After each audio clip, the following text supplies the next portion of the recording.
Y si las advertencias de la Biblia no fueran meras metáforas antiguas, sino señales que se están encendiendo ahora mismo, justo antes de entrar en 2026, ¿qué se nos pide hacer cuando las Escrituras describen engaños, sistemas de control, ciudades que estremecen a las naciones y una creciente frialdad del amor humano? Y al mirar las noticias, ¿pareciera que algunas piezas encajan? Las 7 profecías bíblicas más aterradoras para el 2026 no son un espectáculo para asustar por sí mismo. Son una llamada urgente a abrir los ojos, a discernir y a volver a lo esencial. En un relámpago. 1. El peligro del engaño profundo ligado a la inteligencia artificial. 2. El avance de identidades digitales y sistemas económicos que recuerdan la marca. 3. Jerusalén como foco profético que sacude a las naciones. 4. El aumento de la persecución contra los creyentes. 5. Guerras y rumores de guerras que no cesan. 6. Fenómenos naturales extremos que multiplican la alarma. 7. Una sociedad donde el amor se enfría y la maldad se hace frecuente. Si esta palabra te interpela y quieres entender mejor estas señales, suscríbete y acompáñanos en este recorrido. Quédate conmigo. Número 1. IA y el riesgo del gran engaño. La Escritura advierte sobre una era de engaño poderoso. En 2 Tesalonicenses 2, 9, 12. Pablo describe cómo la actividad engañosa del impío puede venir acompañada de señales y prodigios engañosos, y termina con la frase sobre un juicio que lleva a muchos a creer la mentira. Esa imagen no es una receta para identificar tecnologías concretas como el mal absoluto, sino una alerta. Cuando el asombro técnico sustituye al juicio moral y espiritual, estamos en terreno peligroso. Hoy vemos algo nuevo: máquinas que imitan voz, imagen y emoción, asistentes que responden con tono empático, algoritmos diseñados para sostener conversaciones íntimas con humanos. Millones de personas conversan con chatbots y, en algunos casos, desarrollan lazos afectivos con aplicaciones que simulan compañía. No es ficción. La cercanía emocional a una interfaz puede nublar la escucha de la palabra. No estoy diciendo que la IA sea demoníaca por naturaleza. Muchas innovaciones traen beneficio real. Pero hay una lectura bíblica posible que nos alerta sobre cómo el engaño puede hallar su camino a través de maravillas técnicas que impresionan y seducen. Las implicaciones prácticas son urgentes. Primero, discernimiento. Antes de confiar en una voz o aceptar una enseñanza sin raíz, la comunidad debe contrastar con la Escritura y con el testimonio de la Iglesia. Segundo, formación digital. Enseñar a discernir contenido manipulado, deepfakes y mensajes diseñados para moldear afectos. Tercero, prácticas de anclaje espiritual. Tratar la tecnología como herramienta, no como árbitro de verdad. Eso significa cultivar prácticas habituales de oración, lectura bíblica comunitaria y ayunos digitales cuando sea necesario, para recuperar una sensibilidad que no dependa de estímulos externos. Número 2. Identidad digital y la analogía de la marca. Cuando Juan describe en Apocalipsis 13 que toda persona recibirá una marca en la mano o en la frente para comerciar, el texto plantea una imagen poderosa de control económico ligado a identidad y lealtad. Muchos intérpretes sostienen que si bien la profecía tiene elementos simbólicos, en su fondo denuncia la posibilidad de sistemas que condicionan la supervivencia material a la aceptación de un sello o registro.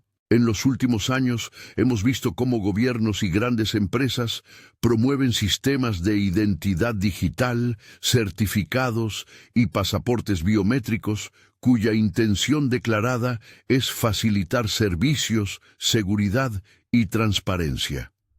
Algunas naciones han lanzado iniciativas públicas para digitalizar identidades y ofrecer métodos de verificación en línea. Esto en sí mismo puede traer beneficios administrativos. La lectura profética emerge cuando preguntamos, ¿y si un sistema así llegara a condicionar el acceso a bienes esenciales? Ahí aparece la correlación con la alerta bíblica. La respuesta práctica no es conspiratoria ni paranoica, es sensata y bíblica. La Iglesia debe velar por la libertad de conciencia y por la protección de los más vulnerables frente a controles desmedidos. A nivel personal, practicar la prudencia, guardar recursos fuera de plataformas únicas, tener alternativas comunitarias para el intercambio y fortalecer redes de apoyo vecinal y eclesial. A nivel social, promover la transparencia y la defensa de derechos civiles, acompañando a quienes sufren exclusión por razones tecnológicas. Finalmente, desde la fe, no depositar seguridad última en sistemas humanos. La Escritura llama a no poner la confianza en los hombres ni en sus molinos de control, sino en el Señor que abre y cierra puertas. Número 3. Zacarías, Jerusalén y la copa que hace tambalear. Zacarías 12:2-3 pinta a Jerusalén como una copa de vino que hará oscilar a las naciones. La ciudad se vuelve piedra pesada que muchos tratarán de mover. Para quienes leen la Escritura con atención profética, la centralidad de Jerusalén es recurrente. La historia mundial, en su tensión final, pasa por allí. En los últimos tiempos, la atención internacional sobre esa ciudad no ha disminuido. Movimientos diplomáticos, debates sobre soberanía y episodios de violencia local adquieren resonancia global. Esto no quiere decir que toda política o cada decisión humana sea cumplimiento mecánico de profecía. Más bien, muchos intérpretes ven en el foco sobre Jerusalén un signo de que los acontecimientos locales pueden desencadenar reacciones en cadena entre las naciones. La teología recuerda que Dios gobierna la historia y que incluso cuando los hombres conspiran, Dios cumple sus propósitos. Por eso la exhortación bíblica es doble. Orar por la paz de Jerusalén, Salmo 122:6, y reconocer que la soberanía divina transforma la ansiedad en motivo de intercesión. La aplicación pastoral es clara. Orar con conocimiento y sin fanatismo. Eso implica estudiar el texto, comprender contextos y acompañar a quienes sufren en medio del conflicto con misericordia. No pretende nadie utilizar la fe como excusa para el nacionalismo o para la indiferencia. Orar por Jerusalén significa interceder por vidas humanas, por la justicia y por la paz verdadera que solo el Señor puede traer. Además, como comunidad, aprender a distinguir políticas temporales de la esperanza escatológica. Nuestra fe no se reduce a un bando político, sino que se orienta hacia la reconciliación prometida en Cristo. Interludio pastoral. En medio de estas tres primeras señales, engaño, control digital y Jerusalén como foco mundial, es posible que sientas miedo, confusión o fatiga. Esta voz que te habla lo hace con urgencia, pero también con consuelo. No estamos dejando que el temor gobierne nuestra vida. La Escritura nos enseña a buscar sabiduría y a sostenernos unos a otros. Si las señales te abruman, busca una comunidad donde leer la palabra juntos, donde orar por discernimiento y donde aprender a vivir con esperanza práctica. No se trata de retraimiento pasivo ni de ignorar la realidad. Se trata de responder con fe y con acciones que protejan a los más débiles y fortalezcan la integridad espiritual del pueblo. Número 4. Persecución creciente contra la Iglesia. Jesús mismo advirtió que sus discípulos sufrirían por causa de su nombre. En Mateo 24 y en otros pasajes habló de tribulaciones y de pruebas para los creyentes. En nuestro tiempo, organizaciones que monitorean la libertad religiosa han documentado un aumento sostenido en ataques, restricciones y hostigamiento contra comunidades cristianas en distintos lugares del mundo. Países como Nigeria han sufrido episodios de violencia sectaria que golpean comunidades locales. En otras regiones, restricciones legales y sociales han limitado la libertad de culto y expresión. Esto no es solo estadística fría. Son historias de familias desplazadas, pastores detenidos, iglesias cerradas, creyentes que pierden trabajo por mantener su fe. La respuesta de la Iglesia Universal debe ser doble: solidaridad activa y oración persistente. Solidaridad activa implica visibilizar, apoyar organizaciones que acompañan a perseguidos. Por ejemplo, ONG reconocidas que documentan violaciones a la libertad religiosa, ofrecer redes de acogida y recursos, y participar en acciones de incidencia, cuando sea posible. Oración persistente significa interceder por valentía, por provisión y por la sabiduría, para actuar con prudencia en contextos de peligro. A la vez, dentro de nuestras comunidades, la persecución también puede tomar formas menos dramáticas, pero igualmente dañinas. Presiones laborales, discriminación social, pérdida de amistades por el testimonio de la fe.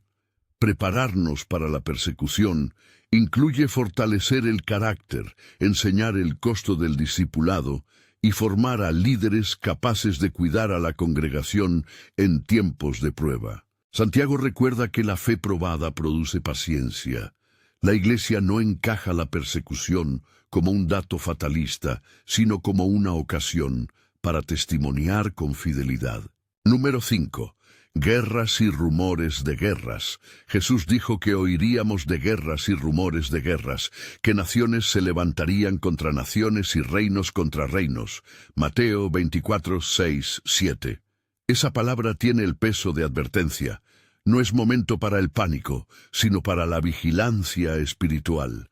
En 2024 y 2025 vimos conflictos que persistieron, escalaron tensiones regionales y trajeron consecuencias humanitarias con repercusión global. Cuando las grandes potencias y coaliciones geopolíticas se mueven, el efecto dominó alcanza a poblaciones enteras. La Escritura hace también una distinción clave. Las señales no implican que estemos perdidos ni que la historia carezca de propósito. La soberanía divina sigue vigente. Los eventos humanos, incluso los más crueles, no escapan al propósito último de Dios. Pero el texto nos pide leer los tiempos con sabiduría. Eso significa trabajar por la paz en nuestros ámbitos inmediatos, ser agentes de reconciliación donde tenemos influencia, orar por sabiduría a los líderes y acompañar a quienes sufren las consecuencias de la guerra con ayuda práctica. A nivel práctico, la Iglesia puede fomentar capacidades de respuesta ante crisis, preparar redes de emergencia, capacitar a voluntarios en primeros auxilios psicológicos, organizar colectas para refugiados y víctimas, y sostener acciones interconfesionales que busquen disminuir tensiones locales. Espiritualmente, la Iglesia está llamada a formar personas en la doble esperanza. Estar conscientes del peligro sin caer en la desesperación y sin confundir prudencia con resignación. El cristiano es llamado a rezar por la paz, a exigir justicia y a cuidar a los afectados. Interludio pastoral en torno a la guerra. Cuando las noticias hablan de tropas, acuerdos y sanciones, la tentación es volverse amargado o retraído. Pero la Escritura nos convoca a vivir diferente, ser artesanos de paz, portadores de esperanza. En nuestras comunidades podemos crear espacios de escucha y acompañamiento para quienes traen noticias desde el frente o para quienes temen por familiares en zonas de conflicto. La oración debe ir acompañada de acción concreta. Repetimos, no somos espectadores neutrales, somos agentes de la gracia que reconcilia. Hasta aquí hemos recorrido 5 de las 7 señales que muchos intérpretes ven como especialmente llamativas en el umbral del 2026.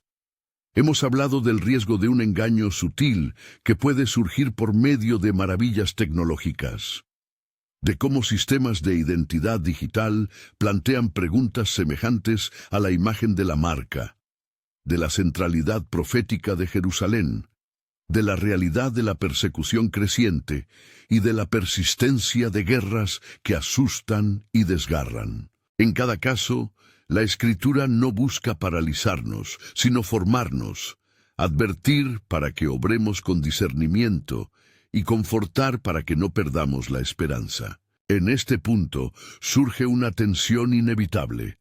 Si las señales se multiplican, ¿qué actitud tomar? ¿Nos escondemos? ¿Nos enfocamos exclusivamente en supervivencia? La respuesta bíblica propone un tercer camino. Una vigilancia activa que no se reduce a miedo, sino que se traduce en fidelidad práctica. Vivir así implica mantener 4 hábitos fundamentales. Primero, arraigo en la palabra. Segundo, vida comunitaria comprometida. Tercero, servicio tangible a los necesitados. Cuarto, testimonio valiente pero prudente en la cultura. Prácticamente, eso significa que en 2026 debemos ser comunidades que leen la Escritura juntos, diariamente, que se reúnen para orar y discernir, que activan redes de ayuda para emergencias y que forman a sus miembros para distinguir entre verdad y manipulación. No son recetas técnicas para prevenir cada mal, pero sí son las herramientas espirituales que Jesús da a su pueblo para resistir la falsa luz y vivir con integridad. Mientras tanto, el mundo seguirá mostrando signos que inquietan, noticias sobre tecnologías cada vez más persuasivas, anuncios de avances en infraestructura digital, titulares sobre tensiones en Oriente Medio, informes sobre persecución y reportes de desastres naturales que parecen multiplicarse. Frente a todo eso, la Iglesia tiene una misión profética: señalar la verdad, cuidar a la gente y ofrecer esperanza en Cristo. Porque ninguna de estas señales es la última palabra.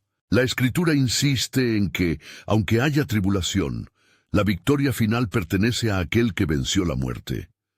A partir de aquí, la conversación se vuelve aún más íntima y urgente. Habiendo visto cómo el engaño, el control digital, las tensiones en Jerusalén, la persecución y las guerras se presentan como marcos que podrían intensificarse en 2026, quedan 2 elementos por delante que profundizan la advertencia: los fenómenos meteorológicos y el creciente enfriamiento del amor entre los hombres. Ambos no son simplemente eventos para observar. Son retos que exigen respuesta comunitaria y preparación espiritual. Antes de entrar en esos últimos 2 signos, es necesario detenernos y preguntarnos: ¿cómo vive hoy la Iglesia su amor fraternal cuando las circunstancias empujan al individualismo? ¿Estamos formando discípulos capaces de servir cuando las condiciones externas se vuelven más extremas? La pregunta queda suspendida en el aire, porque las respuestas requieren decisión colectiva. Reunir a la comunidad, formar equipos de ayuda y practicar la hospitalidad serán temas que debemos desarrollar con cuidado. También tenemos que reconocer que la secularización y la erosión de la ley moral crean un caldo donde la compasión se enfría.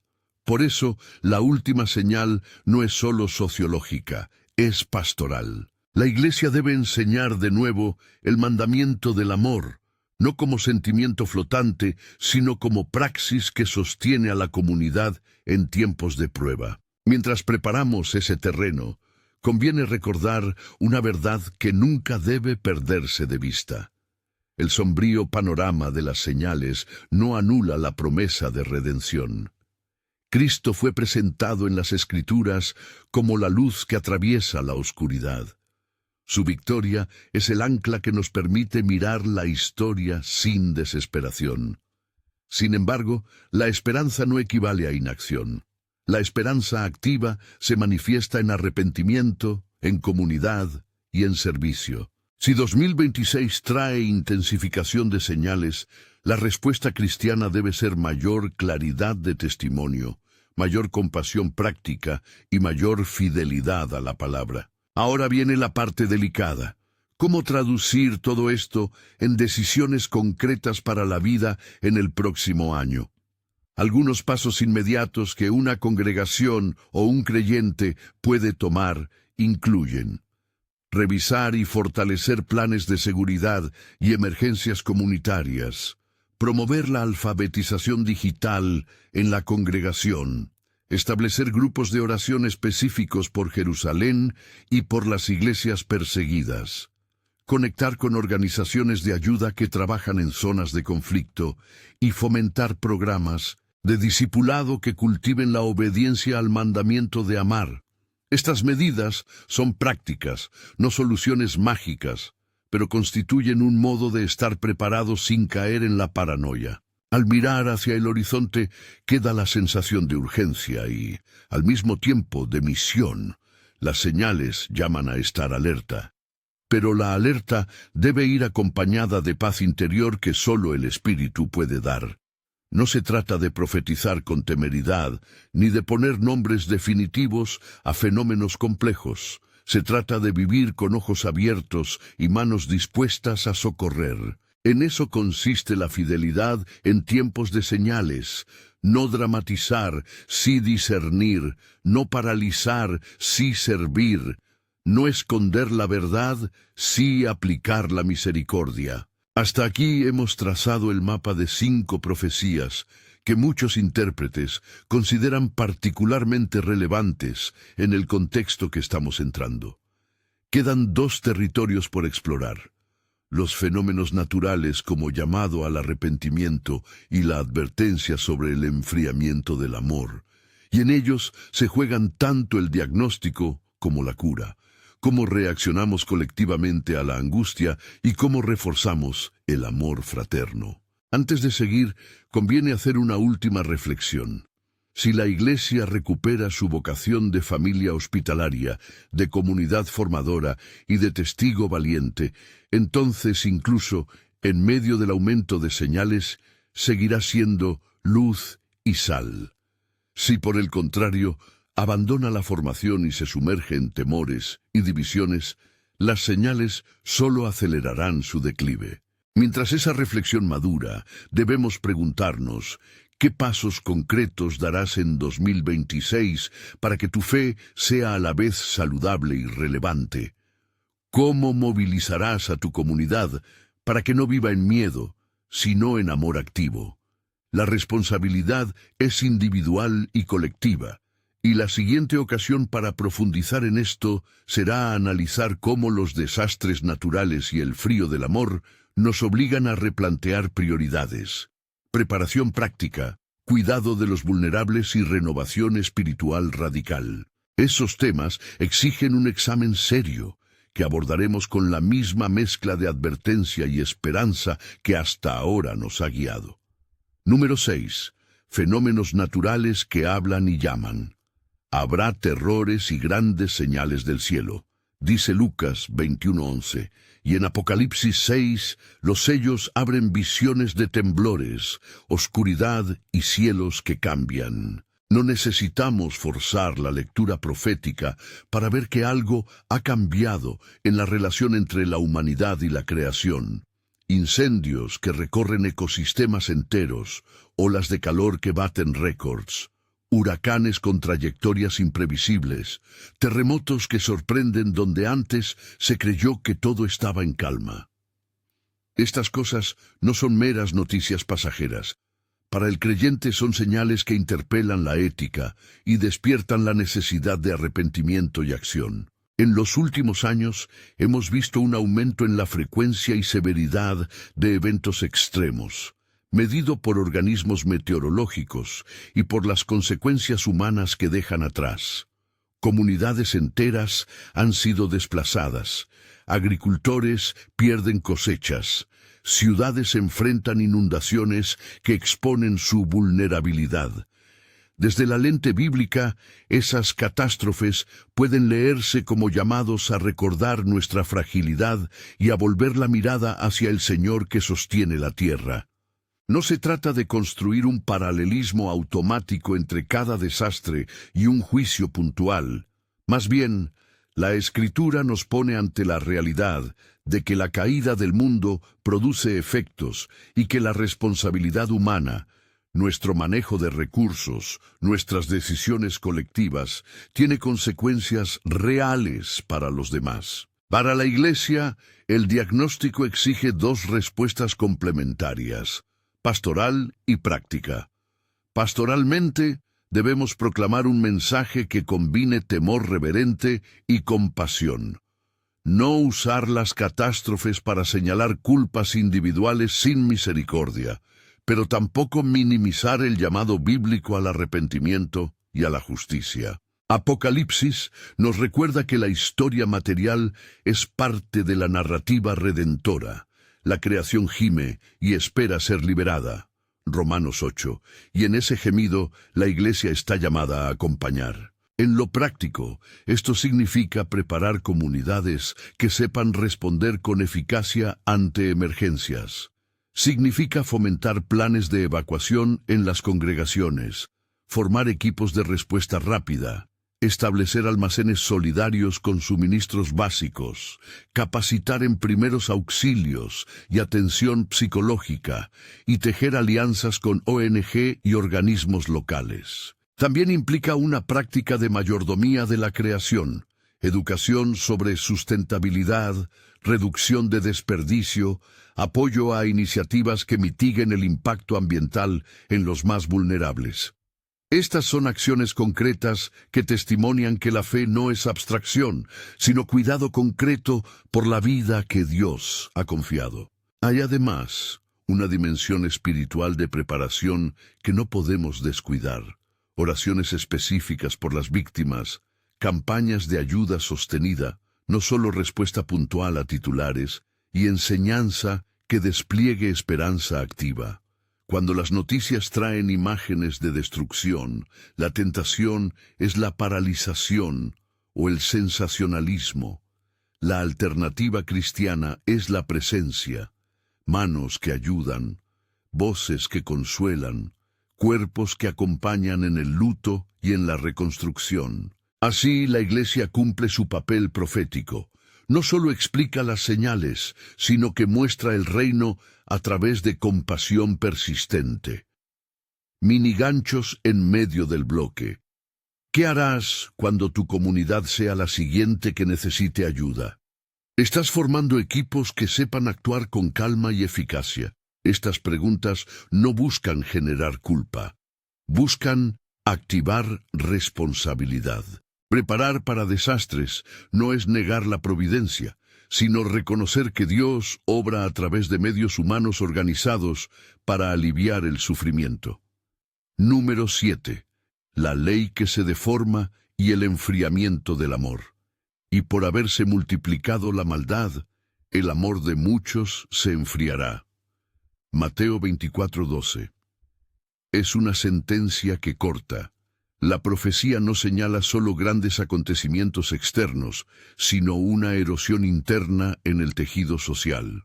Cuando la ley se tuerce, cuando el relato moral se diluye o se utiliza para justificar intereses, el resultado es una sociedad donde la compasión se vuelve transaccional y el prójimo queda al margen. El peligro no siempre viene de persecuciones abiertas. A veces se infiltra con sutileza. Indiferencia en la Iglesia, orgullo que divide comunidades, discusiones teológicas que terminan en desprecio mutuo. Ese enfriamiento del amor tiene manifestaciones palpables.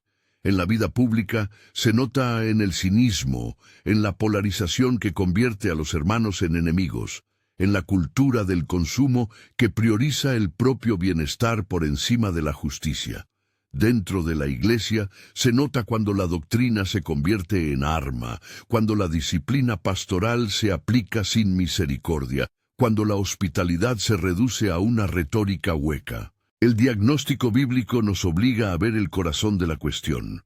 La solución no es un ajuste de normas, sino un reavivamiento del amor fundado en la comunión con Cristo. Jesús dio la instrucción más radical: permanecer en Él para dar fruto. Juan 15. No se trata de un esfuerzo ético aislado, es la consecuencia de permanecer en relación viva con Cristo. Y Pedro recuerda una práctica concreta: usar los dones para servir a los demás con la gracia que Dios ha dado. 1 Pedro 4:10. Si la Iglesia quiere contrarrestar el frío que invade la sociedad, debe cultivar 3 prácticas que son antídotos directos: hospitalidad sacrificial, discipulado intencional y servicio comunitario. Hospitalidad sacrificial significa abrir casas, mesas y corazones, no solo reunirse en el templo, sino convertirse en un refugio donde el otro es bienvenido y cuidado. Discipulado intencional implica formar grupos pequeños que practiquen la confesión, el acompañamiento y la enseñanza doctrinal que conduce a la humildad. Servicio comunitario es la expresión práctica del amor, programas sostenidos con los pobres, acompañamiento a marginados y defensa activa de quienes sufren exclusión. Estas prácticas no son ornamentalidades, son la vida de la Iglesia cuando el mundo pierde su brújula moral. Además de las prácticas comunitarias, hay retos que cada creyente debe asumir personalmente. Cultivar el fruto del Espíritu, donde la caridad no es sentimiento efímero, sino hábito transformado por la gracia, requiere disciplinas, oración constante, lectura de la Escritura, confesión mutua y rendición de cuentas. El amor que resiste el frío social no nace de buenas intenciones, sino de una vida arraigada en Cristo que se traduce en acciones concretas. ¿Qué aspecto concreto de tu vida necesita ser tocado para que el amor vuelva a calentar tus relaciones? Clímax, advertencia y esperanza entrelazadas. Después de recorrer estas 7 señales: engaño tecnológico, control de identidad, Jerusalén como centro de tensión, persecución, guerras, catástrofes naturales y el enfriamiento del amor. La tentación es oscilar entre pánico y resignación. Pero el centro de la Escritura nos coloca en otro sitio: la soberanía de Dios en medio del tumulto y la promesa de que la historia conduce a la consumación en Cristo.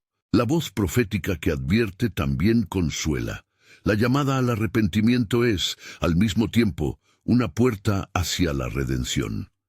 Recordemos, la esperanza cristiana no es optimismo ingenuo, es confianza fundada en la resurrección. Cristo venció la muerte y esa victoria opera ahora como ancla.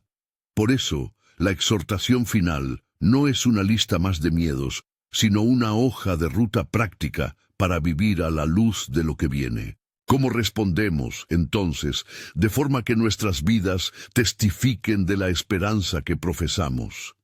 Primero, permanecer en la palabra. No hay mejor vacuna contra el engaño que la inmersión comunitaria en las Escrituras. Grupos que leen y discuten, familias que tienen devociones y comunidades que priorizan la formación bíblica son el basamento del discernimiento. Segundo, cultivar comunidad sólida. No se puede resistir la persecución, el aislamiento tecnológico ni las emergencias climáticas en soledad. Iglesias que practican la hospitalidad, que forman lazos de apoyo y que entrenan equipos para responder a crisis, estarán mejor situadas para mostrar el reino de Dios en acción. Tercero, actuar con sabiduría pública. Ser cristiano en tiempos de señales implica participar en la vida pública con integridad. Defender la justicia, proteger a los vulnerables, promover transparencia en sistemas tecnológicos y abogar por políticas que preserven la dignidad humana sin ceder al pánico. Cuarto, practicar la misericordia como hábito. A menudo la respuesta más profética no es la palabra más elocuente, sino la mano que ayuda a recoger los escombros, la escucha que contiene el dolor, el alimento compartido con quien tiene hambre. Quinto, Fortalecer la capacitación. Alfabetización digital para discernir noticias y deepfakes. Formación en respuesta a desastres. Entrenamiento en acompañamiento pastoral para líderes que enfrentan persecución. Estas capacidades prácticas multiplican el impacto del testimonio cristiano. Sexto, oración persistente y estratégica. Orar por Jerusalén, por los perseguidos, por las naciones en conflicto y por los científicos y líderes que manejan tecnologías poderosas es expresión de fe operativa. La oración cambia no solo corazones, sino también estrategias. Coloca a la Iglesia en la línea de batalla espiritual sin abandonar el trabajo humanitario concreto. Apelación pastoral final. A quien escucha hoy, no minimices la seriedad de las señales, pero tampoco permitas que el miedo te paralice. Si te abruma la contemplación de estos temas, haz 3 cosas inmediatamente. Busca una comunidad que ore contigo.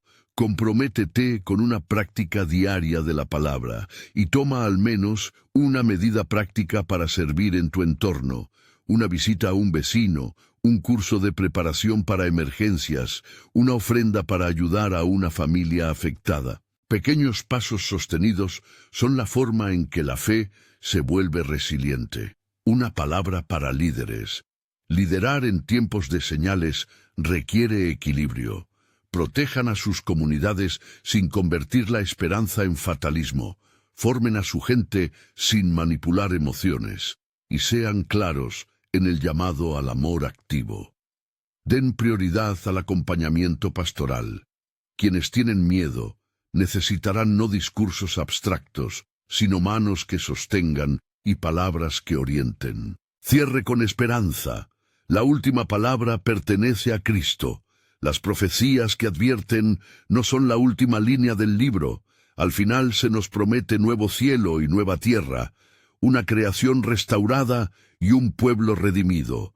Mientras tanto, nuestra tarea es doble: anunciar la verdad que confronta y encarnar la compasión que sostiene. Si 2026 trae intensificación de señales, que sea también el año en que la Iglesia se despierte a su misión con mayor fidelidad. Discernir, consolar, socorrer y testificar que en Cristo hay vida eterna y poder para vivir con amor en medio de la tormenta. Si este mensaje ha tocado tu corazón y sientes el peso y la urgencia de estas señales, te invito a dar un paso concreto. Únete a una comunidad de estudio y oración que practique lo que aquí hemos dicho. Busca una iglesia local que forme en la palabra. Organiza o integra un grupo de preparación y acompaña a quienes sufren. No afrontes estos tiempos en soledad. Compartamos la carga, cultivemos el amor y permanezcamos en la esperanza. Comparte este mensaje con alguien que necesite escucharlo y, sobre todo, ora ahora mismo por fortaleza para vivir con discernimiento, servicio y amor. Que la paz del Señor nos sostenga mientras caminamos con ojos abiertos y corazones rendidos a su voluntad.